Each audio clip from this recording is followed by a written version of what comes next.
We'll start off the presentation. As you know, we've been going around Fiji holding these budget information sessions. And in these sessions, we actually talk to you about the key features of the budget. We've been in Lautoka this morning. We were in Nandi yesterday at the various universities in Suva, Navu, etc. And then on Monday, we're up in Savu Savu, Draketi, and Lambasa on Monday and Tuesday. So I'll do a quick presentation on the economy and the key features of the budget, and then we'll open up the floor for any questions that you may have. If you have any personal issues, any personal problems you have, please raise it with our staff after the session. I have with me today the Permanent Secretary for Economy, Margareta Conrote, the Head of Fiscal Policy and Ministry of Economy, Shiri Gounder, and the person in charge of Planning in the Ministry of Economy, Kamal Gounder, our Head of Debt, who is unfortunately not here, is Pankaj Singh, and also Iswa Talamamba, who is Head of our budget. So we'll highlight to you the major expenditure initiatives and revenue policies in the economic update, and briefly discuss things like debt. Many people in Fiji talk about debt without actually understanding it. So, what are the key initiatives? Of course, prior to that, budget, it continues to improve the lives of Fijian people. We have a huge focus on Fijian families. We're continuing with our spending on water, electricity, education, infrastructure development, which includes roads. I see you got some nice footpaths being built along here. That road there. Of course, these are the things we'll be improving infrastructure on. And of course, we're building upon the strong macroeconomic position we have. From the 1st of August, a mother who earns less than $30,000 a year, or family, if she's together in a family, earns less than $30,000 a year, they're entitled to get $1,000 when the baby is born. You don't get the $1,000 until you register the baby, get a birth certificate, and then you go to the Registrar of Birth, Deaths and Marriages, you register the baby, you get a birth certificate. They will also give you a TIN number for the baby, a TIN number for the mother if she doesn't have one. They'll give you a letter, and you simply go off to the bank and you open your account. You choose which bank you want to open the account with. The account will be under the name of the baby, but the person who can operate the account will be the mother. And upon opening of the account, the mother can withdraw up to $500. The balance of the $500 will be accessible after or when the child goes to year 1 or class 1, as we say. The whole idea of this is that we get babies registered at birth, and also we're obviously providing assistance, but we're trying to create a culture of savings. So when you have the account in the baby's name, maybe the 1st, 2nd, 3rd, 4th, 5th birthday, when somebody gives any money for the baby, you won't use it, but deposit it into the account. So you're trying to create the culture of savings also.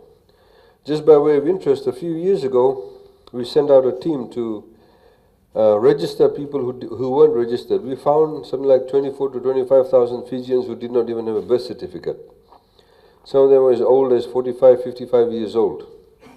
So in this way, more people will come and get registered.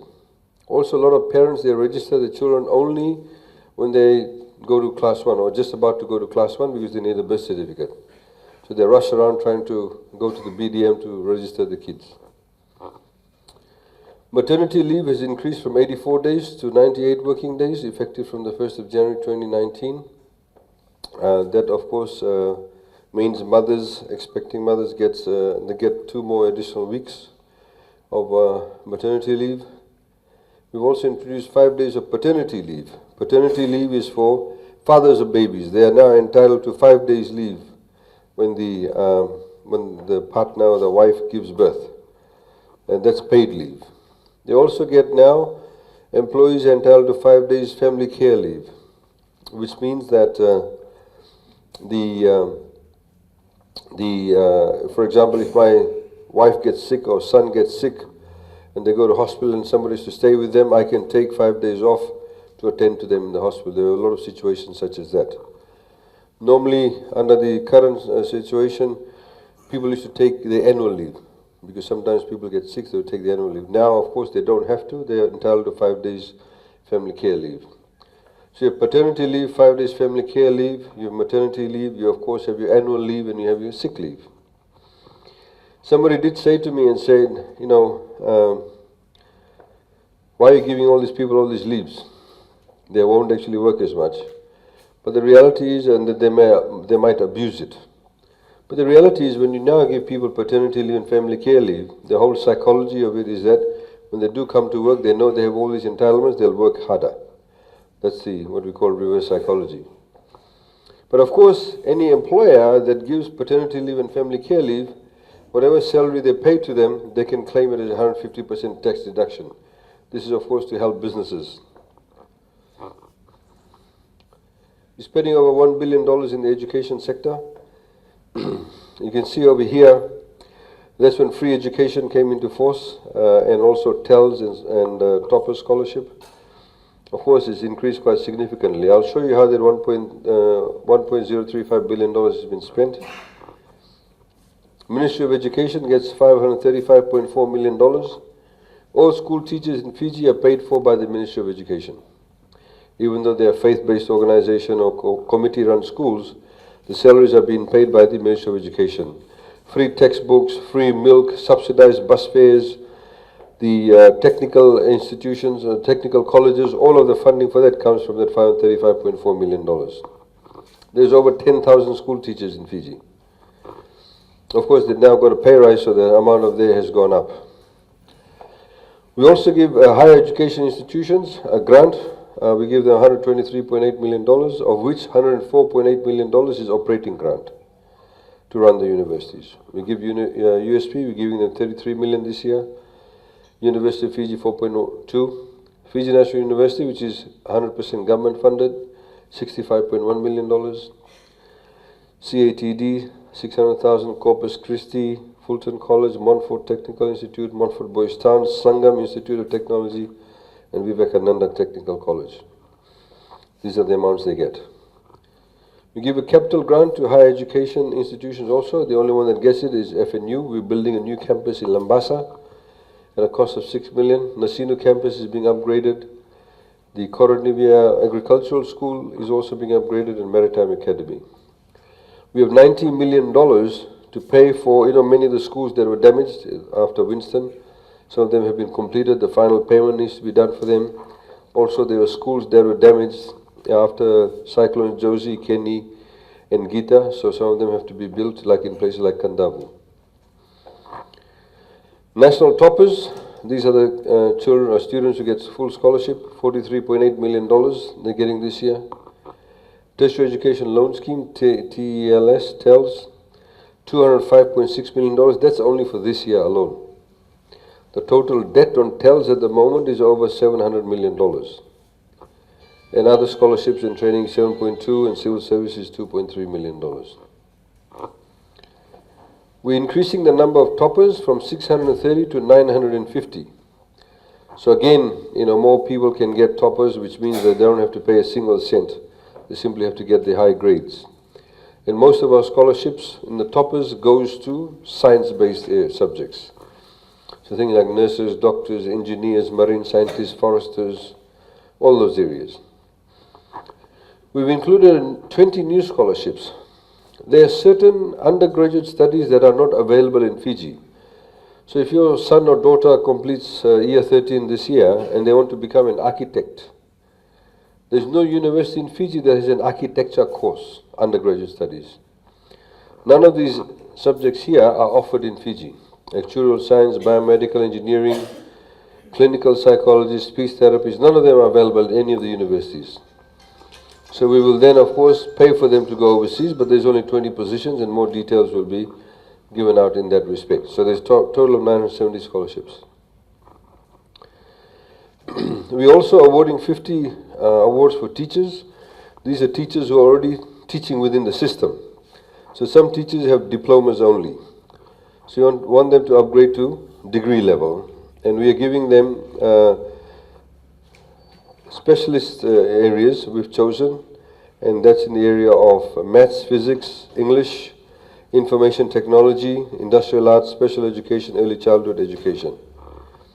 And also there, we're giving 20 awards for teachers who may already have a bachelor's. We want them to go up to master's level, postgraduate studies, in maths, physics, and English.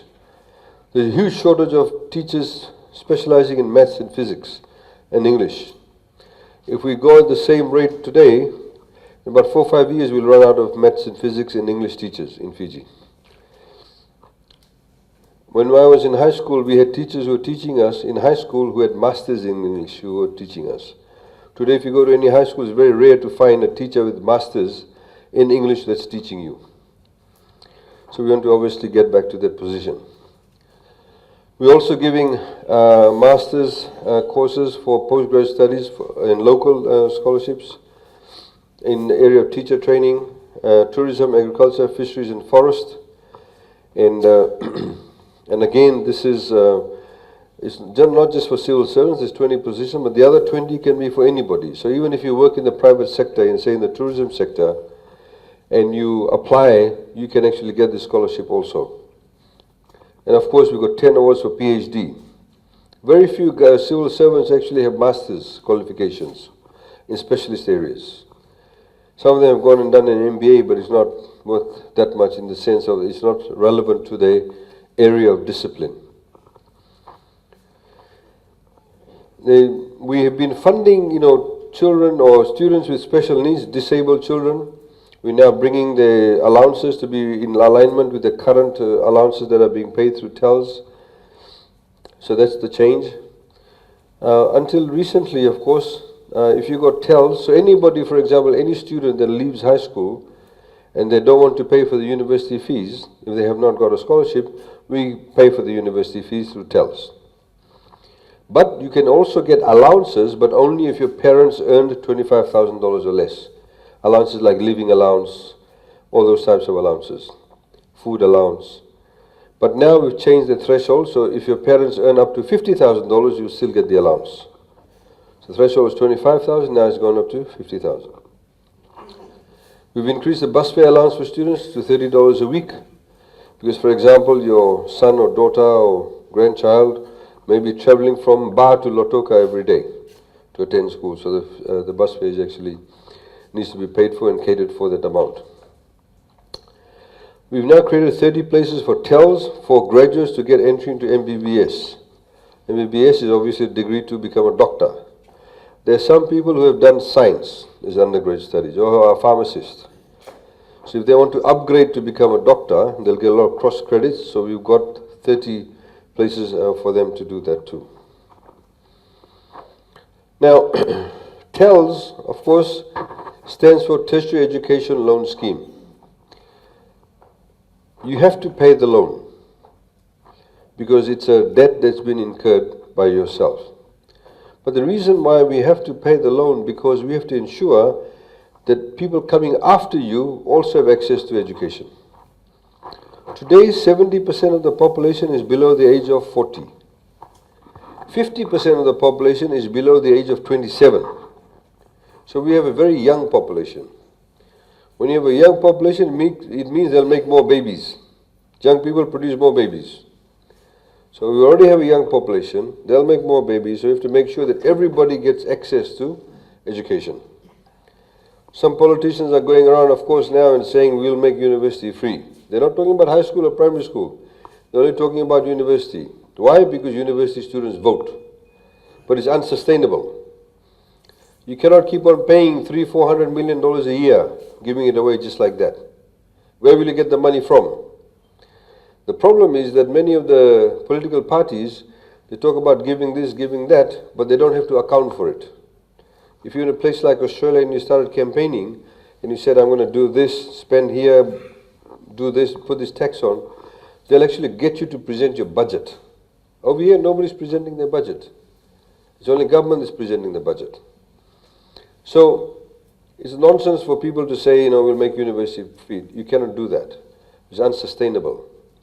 So what we're saying though, and we've been looking at it for quite some time, that if you have a TELS loan, and because we want the money quickly from you, if you, for example, were on TELS and you were doing Bachelor of Education, becoming a teacher at FNU, And if you got full allowance, I think we paid over $7,000 a year. Now if you add all your university fees and all the other expenses, your debt probably be somewhere over here about $34,000. So what we're saying, if you pay your debt, the $34,000 in 3 years or less, we write off 50% of your debt. If you pay 75% of your debt in 3 to 6 years' time, we write off 25%. If you pay 90% in 6 to 8 years' time, we write off 10%. It's called an accelerated payment system. Now, we've done our calculations. So the way it works is this. If assuming we pay your debt today, we're paying for university fees and giving you allowance. If you're going to take 20 years to pay us back, or 15 years to pay us back, obviously what you're going to pay us back will be less in value, because in 15, 20 years' time, the dollar does not have the same value. So we'd rather get it sooner from you. And remember, you don't start paying your loan until you start working. And remember also that they can only deduct 20% of your salary, no more than that. If I'm earning $20,000, they can only deduct $2,000 a year, for example.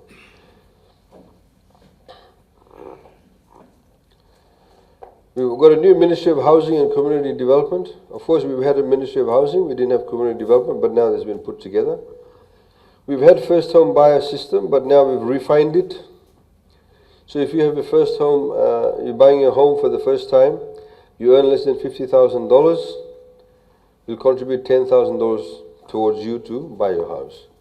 If you're building your first home, we contribute $15,000. You have to go through the financial system. In other words, you have to go through a bank. You apply for a loan, the bank approves the loan, it goes to the Ministry of Housing, and if the bank has approved the loan, essentially we approve the payment. The money does not go to you, it goes towards the paying off your loan. So our contribution of $10,000 or $15,000. That's how it works. We did not have this category before. Now we have a new category of 50 to 100,000.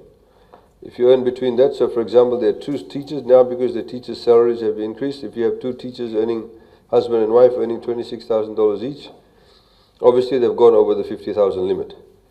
But they'll still get assistance by getting $10,000 or $5,000 towards the construction or purchase of their home. Now, one of the things we also need to do is, one of the reasons why we're doing this is because we need to increase the rate of home ownership. The rate of home ownership in Fiji is very low. And in fact, very few young people own their homes. Very few. So we want young people to own their homes, in their 20s if they're working. But we have to change our concept of what is a home. We think when we say we want to build a home or buy a home, we think of a block of land and a house in the middle of the land. But homes can also be what we call strata title. You can have flats. You can own flats. You can 99-year strata title. That's how people live overseas. Most people live overseas. They own flats. So obviously the cost of a flat is a lot cheaper than a house on its own. So that could be a first home, a 1-bedroom flat, 2-bedroom flat. And as you progress in life, you can sell and buy the next big one. So if you actually buy a home that's strata title, and that's by an approved developer, will contribute $15,000 as opposed to $10,000. If you don't have a piece of land, this is specifically for Itauke lease and state land. So TLTB, for example, has done a subdivision, or there's a lease you can get, and you go to TLTB and they say, look, you pay us $15,000 premium, and they do, $500 a year rental. So we will actually, and if it's your first piece of land you want to buy, you earn less than $50,000 a year, we'll contribute $10,000 towards that. We won't give you the money, we'll pay the money to TLTB. Same thing with state land. If you want to buy a state lease, we'll contribute $10,000. Last year we started a scheme that if you are a low-income person and you've got the grant, this grant over here, over there, you can get interest rate of 5% or less. And the way that worked was Reserve Bank used to lend to the banks at 1%, then the banks charge a markup on it, so they lend at about 5%, 4.2, 4.3, 4.4%. So now what we said, if you are one of those people, we'll take off another 1% of your interest rate. So instead of paying 4.4%, you'll now pay 3.4% to help you with your repayments, because we want more people to buy homes. We've allocated $750,000 to cover the cost of land surveys. There are many people who are living on land, they have an agreement to lease, but they don't have the land surveyed. And because they don't have the land surveyed, they don't have a proper lease. There are many places like this in Fiji. So again, you can apply and we'll pay the cost of the surveyor directly to the surveyor. They'll do the survey for you. We don't give you the money, we pay the surveyor. You get the survey done. Now you can get the forms for this and the forms for that at any of the legal aid offices. And you'll find that at the legal aid offices, and you fill it out and then send it to the Ministry of Housing. Social housing is something that was with the Ministry of Provincial Development. This has been now transferred to Ministry of Housing. But we are revamping this, so more information will be rolled out on the one-third, two-third contribution system. And also the informal settlements, as you know, that we are formalizing the settlements, and that work will continue. Now, before I go into the next one, at the moment, for example, if I'm feeling sick, assuming I have to go to work in the morning, but I'm feeling sick and I've got the flu, so normally I'll go to the doctor. I can go to a private doctor over here. But of course, if you can't afford it, you'll go to the hospital. And your medical condition is not serious, but you've just got the flu. But you need a doctor to see, check your pressure and all of that, write a prescription for you.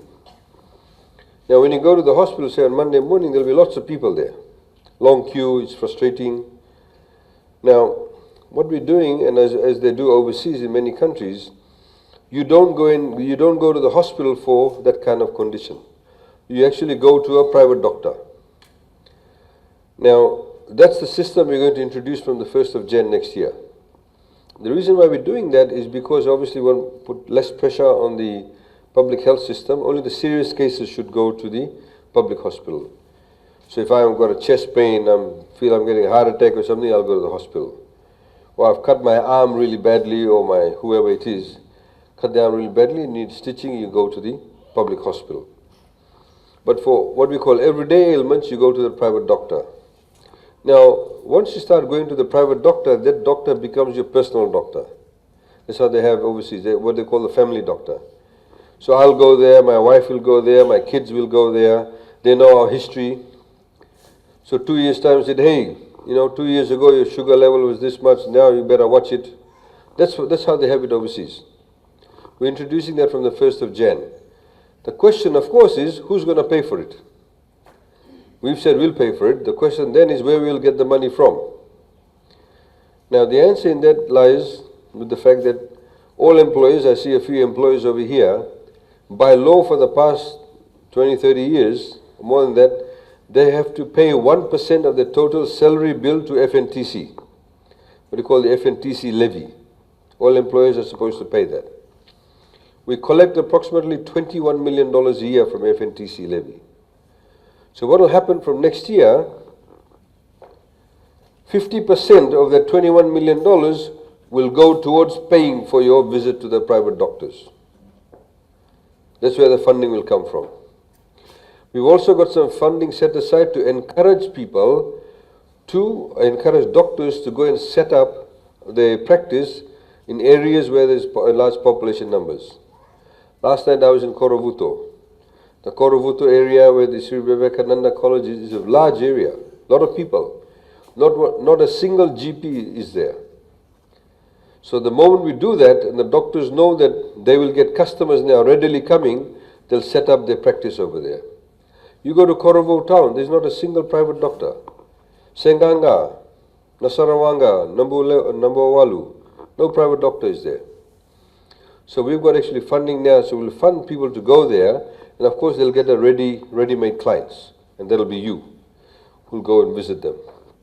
And we'll fund that. As you know, we've removed third-party insurance. Before you had third-party insurance, where it was what you call a fault system. So if your son or daughter was getting off the bus, ran in front of the bus and the car hit them, and they died or they became a quadriplegic or paraplegic, they would not get a payout because it's the son's or daughter's fault. They ran out in front of the bus. It's what you call a fault system. Or if you're standing by the side of the road and a driver drove past and he was drunk and hit you and you died, or you became handicapped or whatever, you don't get a payout because the driver is drunk. That's all changed now. Of course, from 1st of January this year, you simply pay all people who drive vehicles, they pay a levy, and we have a no-fault system. Somebody has an accident on the road, they get a payout. We're similarly doing that with workers' compensation now. At the moment, as the law stands, if you're an employer, people who work for you, if they have an accident at work, you should have workers' compensation insurance. Most people I know don't. And of course, even if they do, so assuming I'm working in a machine and I'm sawing timber, and by accident I put in my thumb and thumb gets chopped off. So there can be a dispute. My employer may say, oh, I remember when he came to work, he was smelling of alcohol. It's contributory negligence. Now we're changing that from the 1st of Jan. You get injured at work, you get paid out. So if I'm right-handed, I lose this finger, there's a price for this finger. Because I'm right-handed, it'll be worth more. This finger will be worth more than the finger on the left one. So you get a payout. Of course, you want more money, you go and hire lawyers yourself, but you get the payout without the lawyers. So the funding for that will come from the $21 million, 40%. And 1% goes towards the FNTC levy. We're now also insuring social welfare recipients. Anybody that's on social welfare, we have actually insured their lives. And we've also insured, for example, if the house catches on fire, there'll be a payout of $3,000. If there's personal injury, payout of $3,000. This insurance, we also have it for cane farmers, copra farmers, rice farmers, dairy farmers, they're all covered now.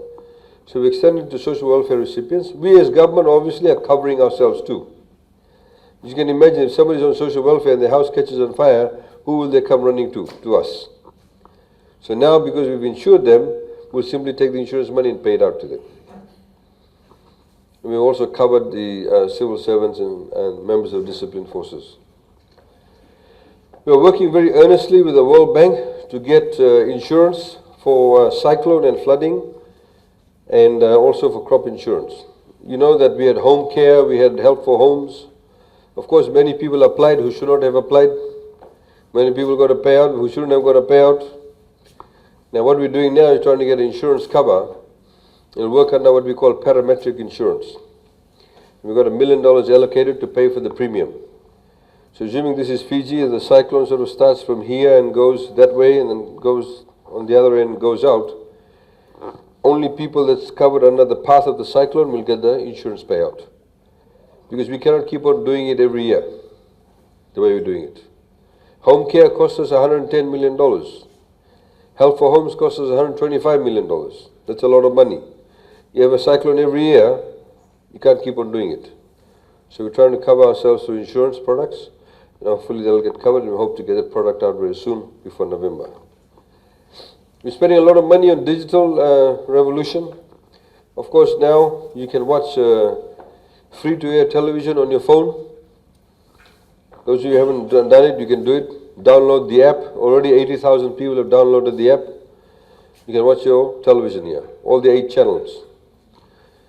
You, of course, on this now have government apps, things like if you're applying for, want to lodge a complaint about any civil servant, minister, whatever, you can lodge complaints on this. You'll see the tracking on that. You also now have various other products that will be developed on the mobile phone apps. So you can notify births, you can do title searches, all of that is being done as we speak. You also have wireless television. Those of you who have not got wireless, you can get wireless. You simply need a box. If you earn less than $30,000 a year, you get a free box. All you have to do is connect the box to your TV, you get 8 channels for free. You don't have to pay any subscription fee, that's it. You get the 8 channels. And of course, wireless is now available all the way down the southern tip of Lau to Rotuma, Vikumbia, in the middle of Ba, in the bush, you can get it. You either need a dish or you need a simple area. You need the box. The other thing that we're quite keen on is, of course, this electronic transactions. What do we call POS transaction? Point of sale. POS stands for point of sale. So if you go to New World Supermarket and you want to buy groceries, and I don't have the cash, I take out my ATM card and I swipe it on the machine. That machine you swipe your card on is called POS machine, point of sale machine. When I swipe my card to pay for my $100 worth of groceries, the bank charges me 40 cents transaction fee. They charge the merchant 30 cents. So altogether they make on one transaction 70 cents.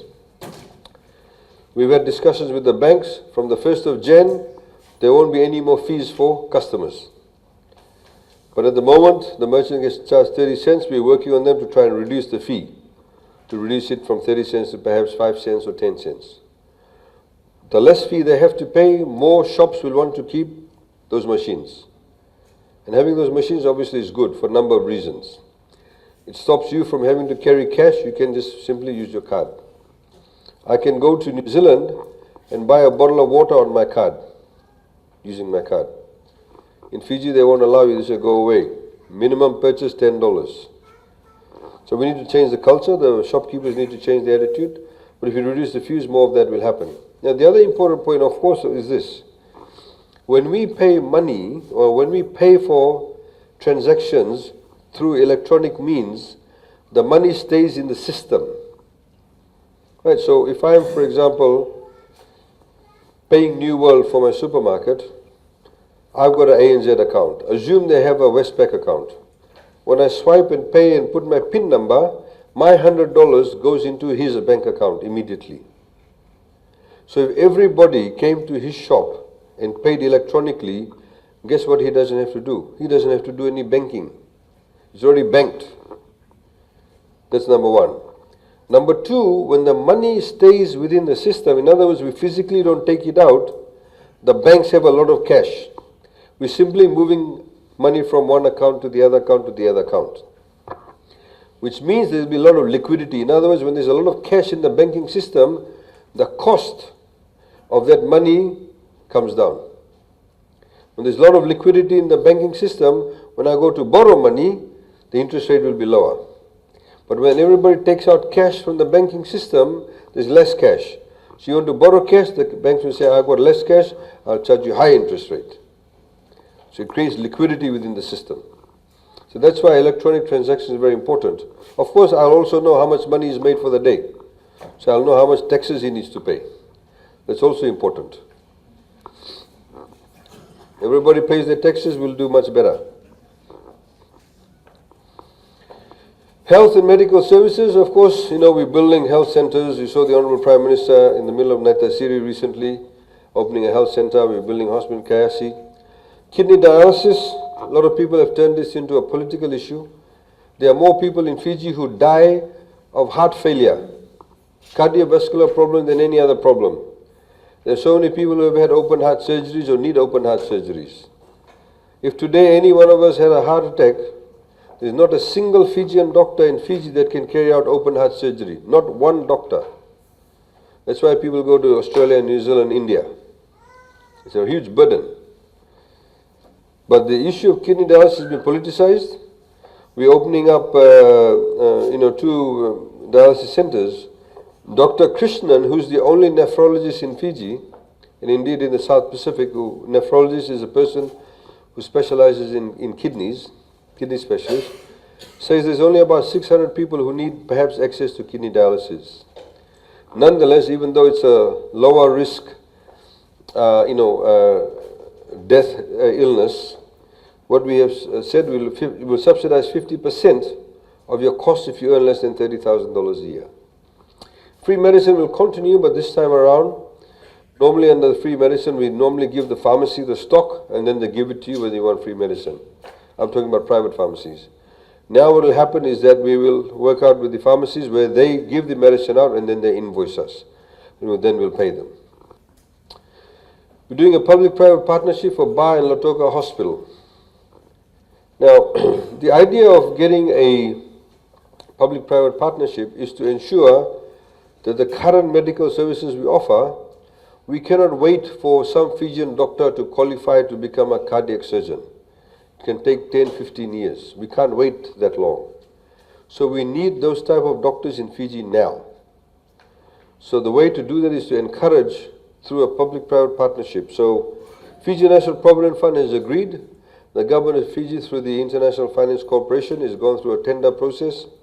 The PS, Shiri and I were in India about a week and a half ago We met with various interested hospital providers or medical services providers. Whoever wins the bid will then run Lautoka and Ba Hospital, your new Ba Hospital and Lautoka Hospital. But some of the conditions are they provide 24/7 open heart surgery facilities. They provide chemotherapy. A lot of people have cancer too. Oncology. All those services need to be made available. They'll also build a new wing in Lautoka Hospital. And part of that condition also is that they build a couple of operating theaters, but those operating theaters will have what we call viewing areas. So our students can also learn. When surgeries are being done, they can watch and learn, so we can actually fast track the training of Fijian doctors. We hope to choose somebody in the next few months. Agriculture, of course, sugar. We're continuing with our subsidies for weedicide fertilizer. As you can see, the government's main focus is to ensure that we reduce the input cost of the production of cane. Some people come along and say, we'll give you $100 a ton. What's the point of $100 a ton when the cost of producing the cane may be $95 a ton? You're only making a $5 margin. But even the price may be $85 a ton. If the cost of producing the cane for you is $50 a ton or even $60 a ton, you're making a margin of $15 or you're making a margin of $25 or $20, whatever the case is. So input cost is very, very important. We've also set up a sugar stabilization fund. As you know, now in the sugar industry, we are subject to world market price. We no longer get subsidies from the EU. That's all gone. And they've done it for every other single country in the world. So sugar stabilization price, it works this way. We're saying to the farmers now, no matter what happens in the world market price, you will get $85 per ton for the next 3 years. So if next year, world market price of sugar is say $65, you will still get $85. The difference of the $20 will come from the stabilization fund. Assuming the following year, FSC gets $100 per ton, you will still get $85 a ton. The balance of the $15 will go back into the fund, because who knows, in the following year it might drop again to $50. So that's what's used to stabilize the fund, the price of sugar. So that's how the stabilization fund works, and government, of course, will continue to contribute towards that.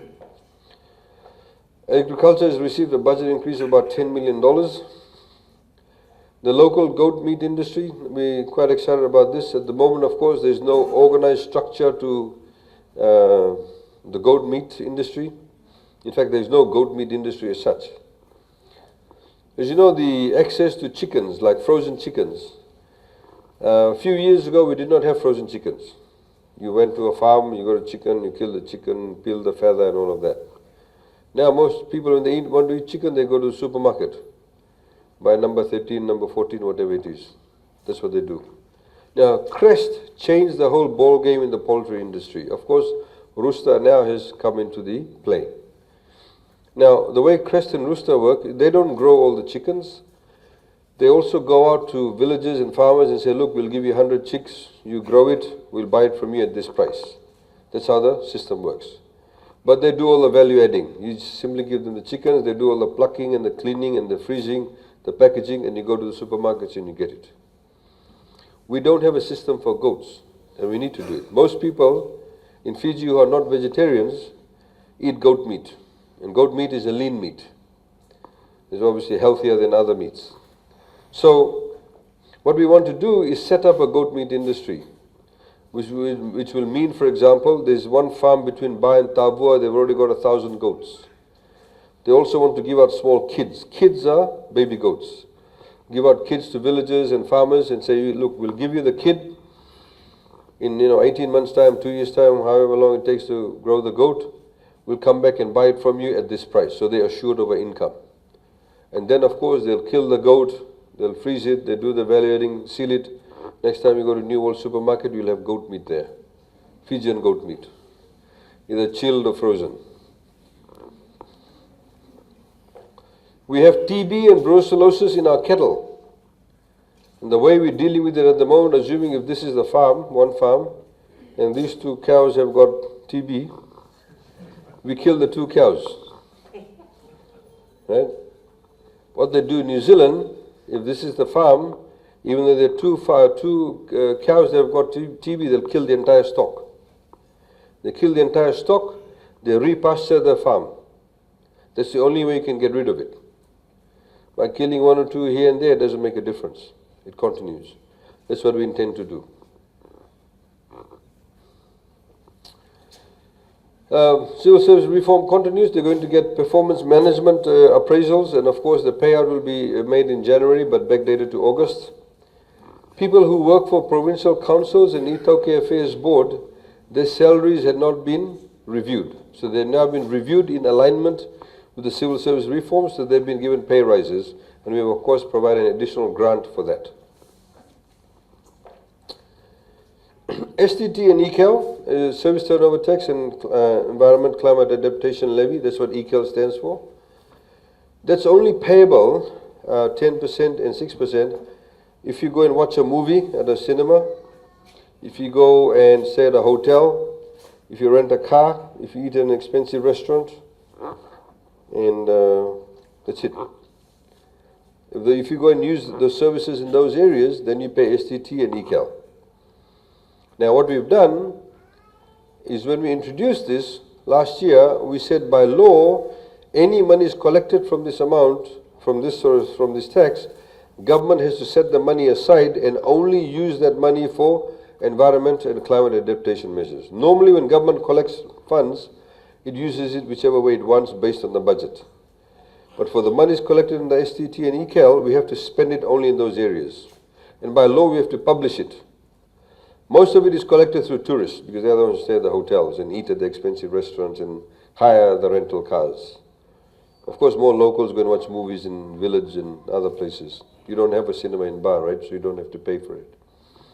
So this is the publication. This shows you exactly how much we collected $150 million from STT and ECAL last year. How much or how that money has been spent. It sets out everything. You can get this information. But what we're saying now is that, oh, sorry, if you go and drink beer at a pub, you have to pay STT and ECAL. But what we're saying now is that if you have a business that makes less than $1.25 million, whether it's a restaurant, whether it's a motel, whether it's a rental car business or a hotel or a pub, then you don't pay STT and ECAL. So if I've got a pub and people come and drink beer at my pub, if I make less than $1.25 million, I don't charge my customers STT and ECAL, nor do I have to pay. If I've got a small motel, maybe 4 or 5 rooms, maybe even 10 rooms, and I don't make more than $1.25 million, then you don't have to pay STT and ECAL. So you're given an exemption.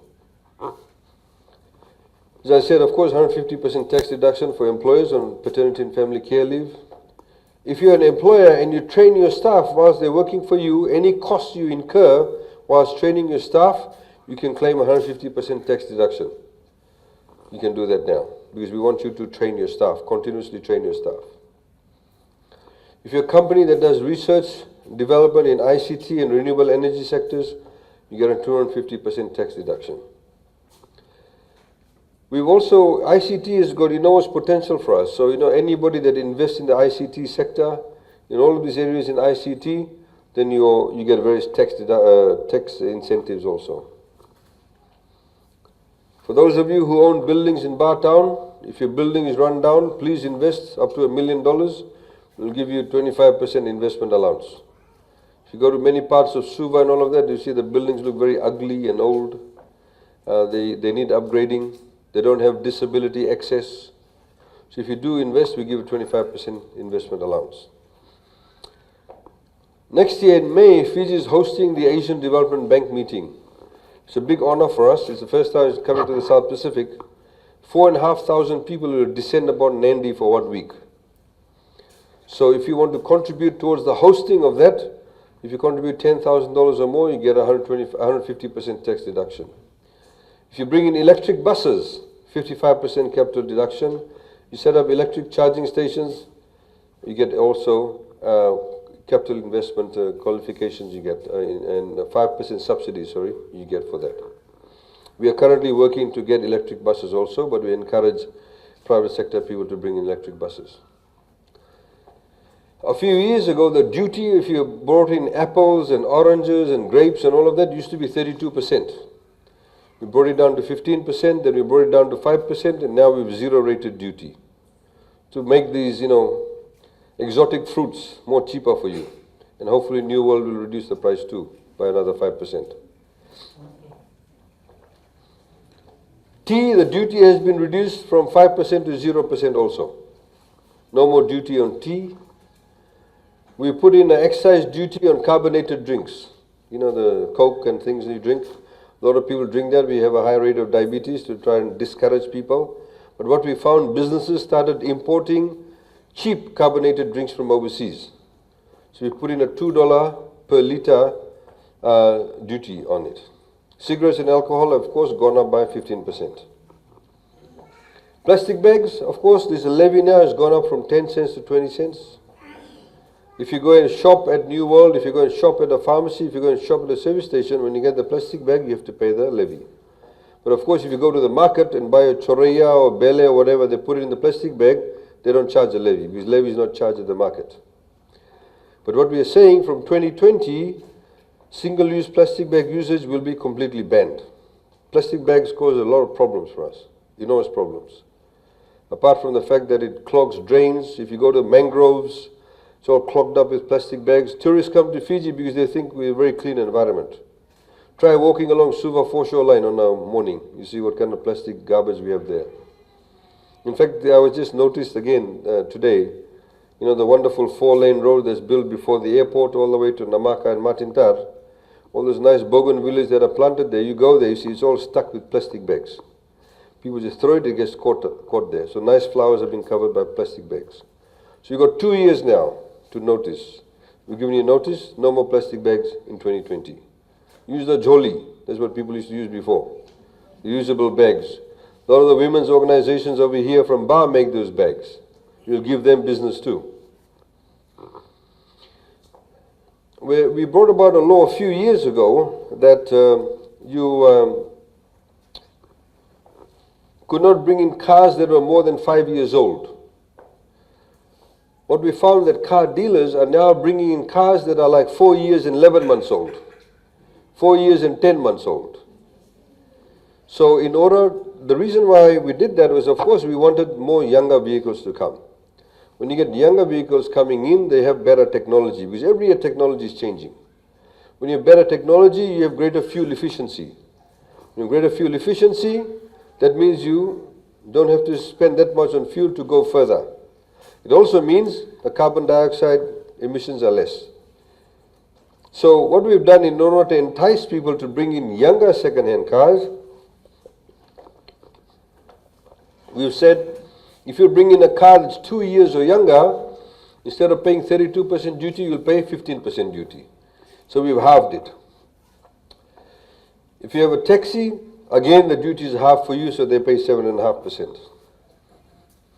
Now, just in terms of the economic performance, before we finish off soon, you see, this is the value of our gross domestic product. That basically means the value of your goods produced in your country on an annual basis. It measures your wealth, the wealth of the country. You can see our wealth has doubled in 10 years' time. Within 10 years, it's doubled. Why? One of the key reasons is because for 9 years we've been growing every year, consecutively. It's never happened in Fiji's history before. Because we've had, of course, growth before. So you may have grown for 2 years, then not grown for the following year, negative growth. Then we have grown for another year and not grown again. So by having consecutive growth, you actually increase your wealth a lot quicker, much faster rate. So today, you're looking at $11.3 billion. You see, we read over here, at independence, the size of our economy is around $0.2 billion. In other words, $200 million. It took almost 40 years since 1970 to increase the size of the economy to $5.6 billion. Right? 40 years from there to there. Over here. 5.6 billion. But it's taken us only 10 years to double it. 40 years to grow from 200 million to 5.6, but only 10 years to grow it double. This is how the economy has been growing. You can see this negative growth. This has all been positive growth. It grew here, but very modestly. Why? Because we had Winston. Winston cost or took off 1.3 billion US dollars of our GDP. That's how massive Winston was. If Winston had not occurred, this line would have been much bigger here. But despite that massive damage, we still grew for 9 years. We are projected to grow for another 3 years. Normally projections are for only 3 years. If we were to look further into the future, it will be growing up here too. Of course, it means you must have the same types of policies and consistency in policies. If people start chopping and changing, you won't have that level of confidence. Business people don't invest when they don't know about the future, when there is uncertainty. You would not know about, if you don't know anything about the future, you hold back. If you know things are going well, then you'll go and buy that expensive sari, right? Or you buy some jewelry. But if you're unsure about things, you're uncertain about your future, you won't do that investment. Might as well keep it just in case you don't know what will happen. If you're certain about things, you might go and buy a car. If you're unsure, you hold back to the money, onto the money. As a result of this, here, the doubling of the economy, it has meant we've created 40,000 jobs in the last 5 years. 40,000 jobs.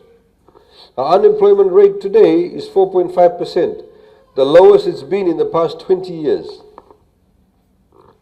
You can see the number of new FNPF memberships. These green lines are new FNPF memberships.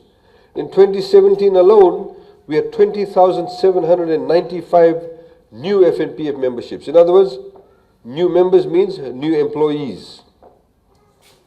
In 2017 alone. Previous year, 20,553. The net, if you look at net, see these blue lines are people who have withdrawn their funds completely from FNPF. There's some people who retire, reach 55, they want to take out everything. So if you take 20,000 off, 7,000, sorry, off, less 20,000, you have net membership of 13,000. That's the result of having consecutive years of growth and the result of confidence we have within the system. This is, of course, is job advertisements, the number of job advertisements that have been published in the newspapers. Now, a lot of people talk about inflation. There are a couple of reasons or a couple of things that have an impact on inflation or the price of things. Most people in this room, you eat roti, you eat panikeke, you eat bambakau, bread every morning you eat, a lot of people, bread, scone, gulgula. All of these things are made out of what? Flour. What is flour made out of? It's made out of wheat. Where does wheat come from in Fiji? Australia. Who brings in wheat? Punja and Sons, FMF. They're the only two companies who make flour from wheat. So they buy their flour, from the Australian Wheat Board. When they buy the flour, they buy the wheat, they bring it into Fiji. Then they grind the wheat, they add a few things to it, and you get your flour. Flour is a price control item. The moment they make the flour, then the Fijian Competition and Commerce Commission, because price control item, they talk to them, they work out, and they say, okay, this is the margin I'm going to make. They agree to that. Then at that price, at the price control item, they sell it to the supermarkets. Then the supermarkets, what they sell it to you is also price control. They have to add in their cost too, because they're storing it, they pay employees, etc. Then they get their margin, and then they sell it to the public. That's how it works. Flour, cooking oil, rice, all these items are price controlled.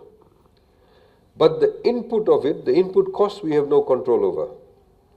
If today Australia is selling to FMF and Punja and Sons at $1,000 a ton, the wheat price, tomorrow they decide to put it up to $2,000 a ton, we have no control. We only control it once it lands in Fiji. So no matter whether you pay VAT or don't pay VAT, if they increase the $1,000 to $2,000, your price will go up. That's what a lot of people don't tell you. It's all a big con job when they talk about VAT being decreased or increased. The reality is that the input cost is beyond our control. Same thing with fuel. The fuel for the cars, for the ships we run, the electricity that you have. The crude price of oil is measured in US dollars. In 2008, 2009 was about over 140 US dollars a barrel. A few months ago it was 38 US dollars a barrel. Today it is about 63 US dollars a barrel. It's doubled almost. The price of fuel depends on whether they're fighting a war in the Middle East or not. What kind of decision Donald Trump has made. Whether it's a cold winter in Northern Hemisphere. You see, every quarter, the Commerce Commission gives out the price of fuel. This is when fuel companies make the application. So sometimes you say, oh, the price of gas has come down by 5 cents, come down by 20 cents, or has gone up. It depends. When it's very cold in Europe, because they're a big market, they demand a lot more fuel, and the production is still the same, obviously the price will go up. They need the fuel to keep warm, to run their machinery. When there is no winter in Europe or Northern Hemisphere, you generally see the price of fuels will come down, fuel will come down. So we have no control, but it's price control. So today, for example, a few months ago it was $38 a barrel. When it lands in Fiji, we price control it. Today it's gone up to $63. When it lands in Fiji, we price control it, but the input cost has gone up. We have no control. The other thing that also affects the price of goods locally is cyclones. A small bundle of bananas in Suva cost $20 when we had Cyclone Winston. Normally cost $5. Long beans cost $5. Yangwana went up to $200 a kilo. Till today is $140 a kilo. Some people still drink it at the same rate. But the price is high. So, if you look at inflation, 2015, inflation was 1.6, of which 0.6 came from alcohol, tobacco, and kava. The other items contributed 1%. 2016, of course, it became a bit different. 3.9%, of which 2.7 came from these three items, because the price of Yangona went up really high. 2017, 2.8%, but 2% came from only these three items. The rest was 0.8. Of course, now it's 4.6 as of June 2018, but 2.9% comes from things other than alcohol, tobacco, and kava. Fuel has doubled here. That would be the major factor as to why the inflation rate has gone up. Foreign reserves. A lot of people don't understand the importance of foreign reserves. Nearly everything we use on a daily basis, everything that we have, comes from overseas. This lady is wearing a watch that's made overseas. She's wearing those earrings, it's probably made overseas too. She's got gel in her hair, it's made overseas too. She's got that bag, it's probably made in overseas. I'm holding these things, it's all made in overseas. This air conditioning is made overseas. When we buy these things, we don't buy it in Fijian dollars, we trade in Japanese yen, Aussie dollars, euros, US dollars. So you need enough foreign currency to trade.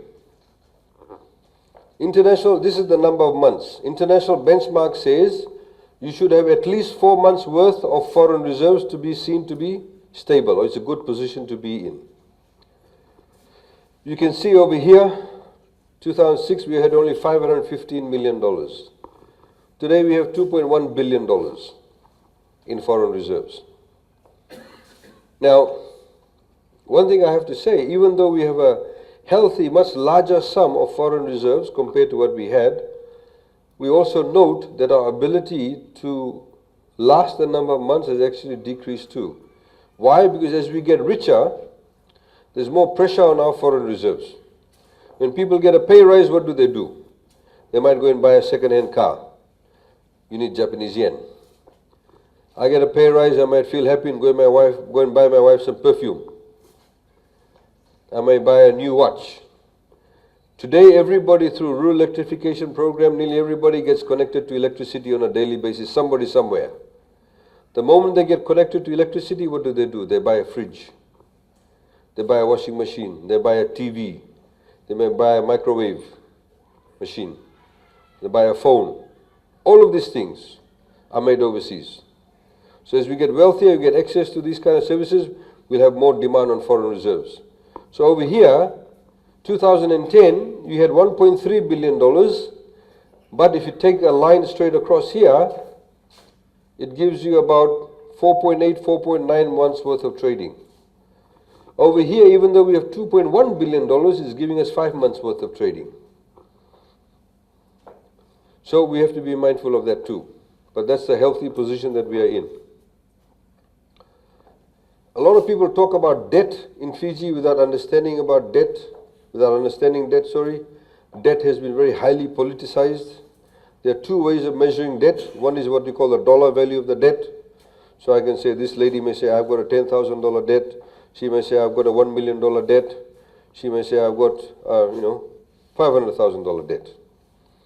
Now, if she says she's got $1 million debt, but for her $1 million may not mean anything because she's probably earning $10 million a year or $5 million a year. She says, hopefully, right? But what I'm saying, debt is relative. Debt is relative. Somebody may be earning only $150, but they may have a debt of $3,000. For them, it's a lot of money. A person who is earning $500,000, if they have a $10,000 debt, is not a big deal. It depends on your ability to repay your debt. So that kind of, in a very simple way, equates to what I'm saying, debt is a percentage of your GDP. If you take your wealth, what percentage of your wealth is in debt? Right? The other way, of course, is dollar value. Like I said, $5, $100, $1 million, whatever it is.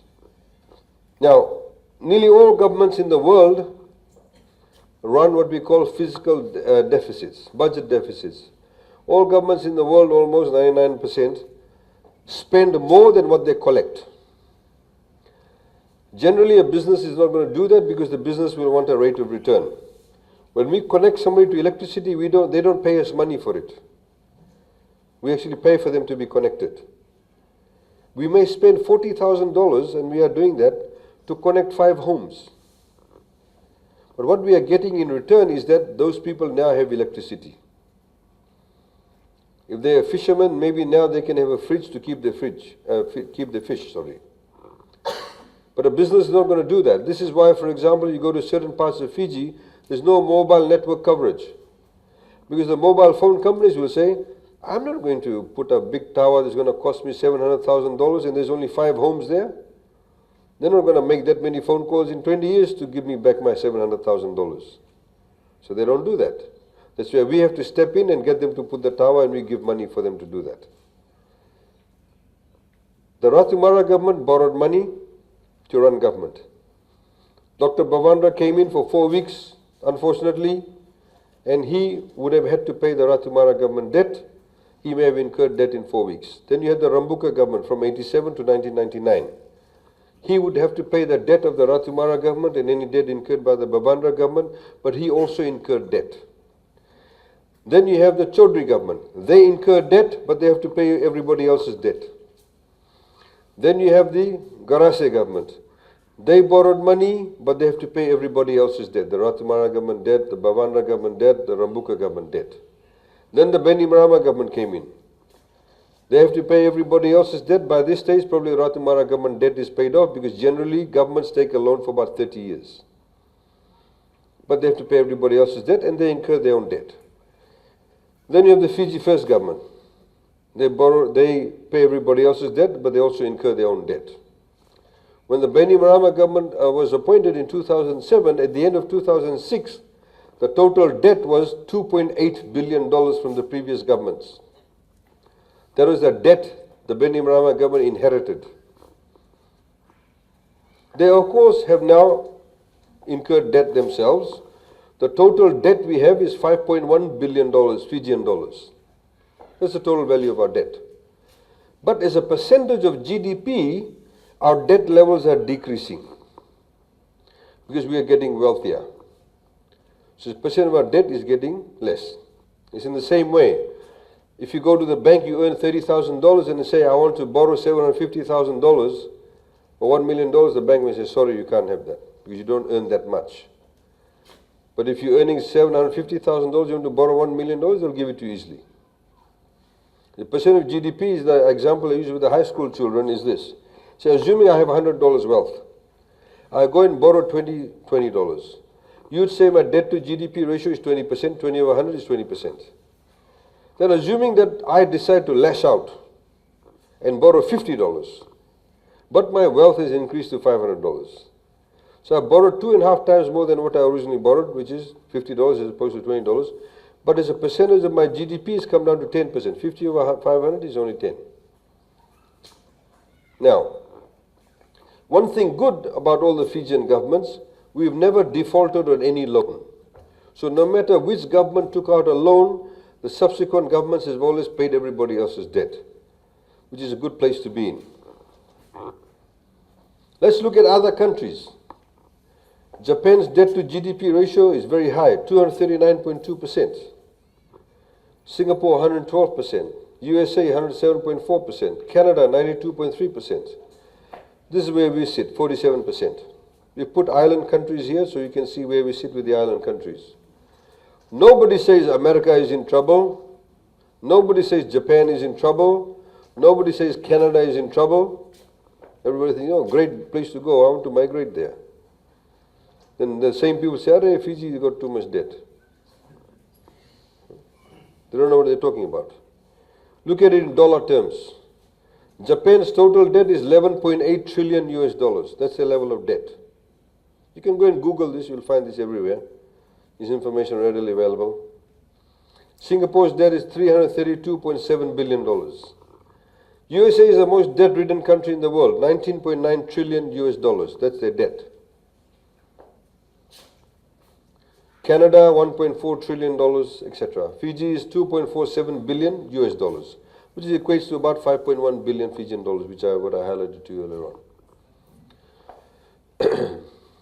You see, USA, even though their debt is $19.9 trillion, which is about $8 trillion more than Japan, as a percent of GDP, it's lower than Japan because the US economy is much larger than the Japanese economy.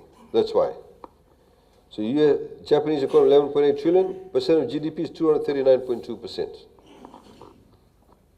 Mauritius is interesting. I went there about 18 months ago. Again, you know, very similar to Fiji, sugar-based tourism. But they decided to do what we are doing today, but they did it on a much grander scale. Fancy airport, invested in the airline, they built 4-lane roads, ICT, what have you. But the advantage they have is that they are closer to Africa than we are. Africa is the fastest growing continent in the world. Very young population. So all the big multinational companies want to go to Africa, but they're scared because, of course, you know, civil war and what have you, all sorts of diseases and all of that. You know, that's the perception people have. So what Mauritius did, they set up ICT parks, commercial parks, which is what we are doing now in Warambitia, but they did this in a much grander scale. And they invited all these international companies. They said, you come here, we'll give you a free plot of land, you set up your business to service Africa from Mauritius. That's precisely what happened. They went to India, got 2 or 3 hospitals, went to the Africa and said, if you want to have an open heart surgery, don't go to India, don't go to Europe, come to Mauritius. Get your surgery done here and you can have 2 weeks holiday in our nice resort.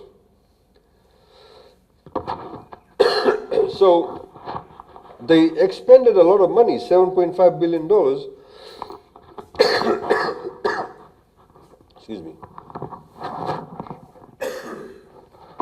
But it's money worthwhile spent. So it's what you call productive debt. Debt.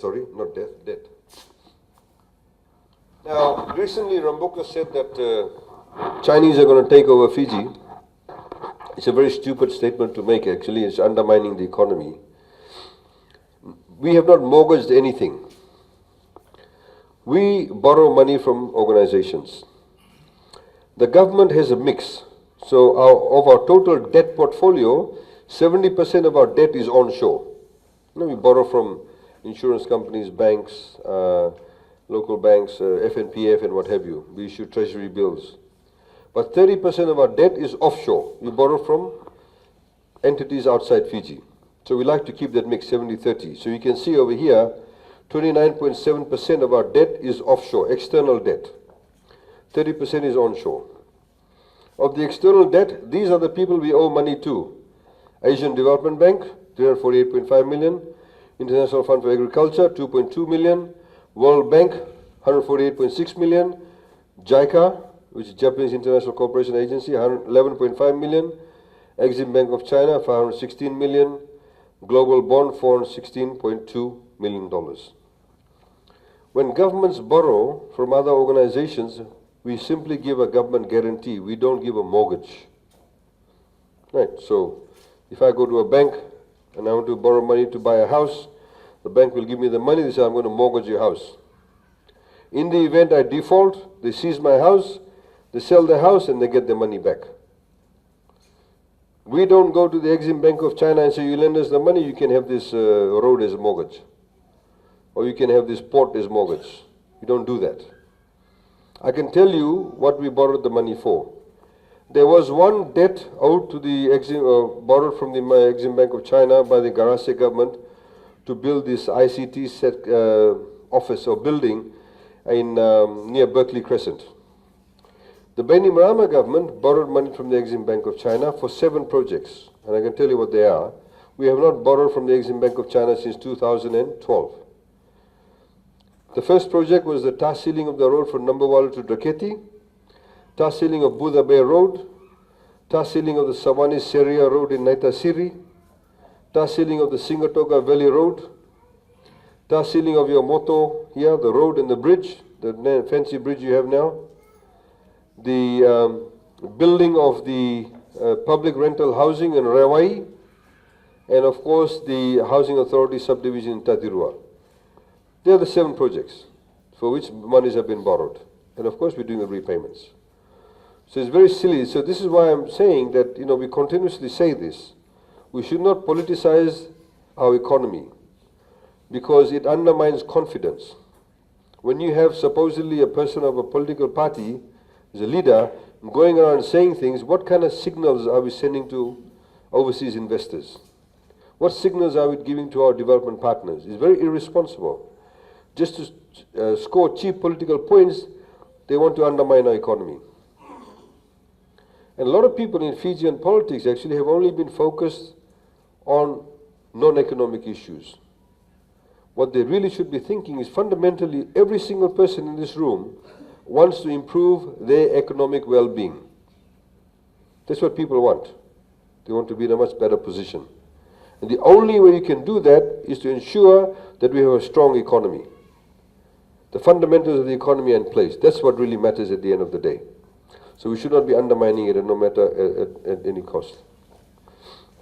From 1980 to 2006, which is 27 years, whichever government was there, they spent $3.5 billion in what we call capital expenditure. In other words, building things. You have 2 types of expenses as a government. One is operating, your day-to-day operating of government, paying of salaries, running government. And the other expenditure you have is when you have money to build things, electricity, connect people to electricity, roads, bridges, jetties, schools. All of that is capital expenditure.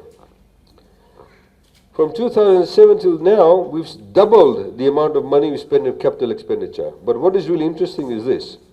Our debt increased by 2.3 billion by spending 7 billion. Their debt increased by 2.6 billion by spending 3.5 billion. Why? Because for every single dollar of capex or capital expenditure they had, every dollar they spent, 76 cents was borrowed. We have borrowed only 36 cents. Why? Because of this. Operating savings. If you take the amount of money we collect as government on an annual basis and take out our operating expenditure, we have a savings. Last year we saved $850 million. We expect to save $1 billion in this financial year. So when you have a savings, you then use this money first to do your capital expenditure, Then if you need more money, then you go out and borrow. So we have to borrow less to build more. That's the simple result of that.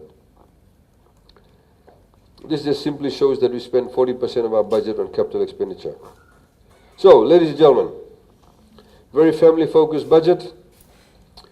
It builds upon the previous budgets. In fact, a lot of people should have realized we gave the clues for this budget about 2 years ago. And in fact, we've given clues in this budget for the next 2 years. If people are smart, they'll know about it.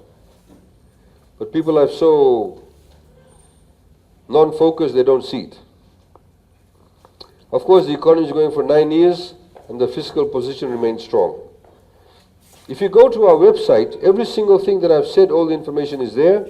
You'll find, for example, this budget estimate. This entire book is there. And in this book, you can see every ministry, every department in a ministry, and the sub-department as to how much money they'll be spending, how much money they'll be getting. So, for example, I'll open any page. Ministry of Women, Children, Poverty Alleviation. Program 2, Activity 1, Social Welfare, Institutional Services. So they're going to purchase land for Fiji Juvenile Rehabilitation Center. They've been given $50,000. Personal emoluments, $276,000. Fuel and oil, $6,000. Every single thing is listed here. You can check it. Good reading, actually, if you like that kind of stuff. You'll then find these flyers. We had put this in the Fiji Sun after the budget. Hopefully you picked it up. So this, for example, has rural electrification projects that will be done this year. So if I open the page, it says Western Division. Let me pick something from Ba. So it says, there you go, Tarivo Road, Ba. 5 applicants, cost of $4,560.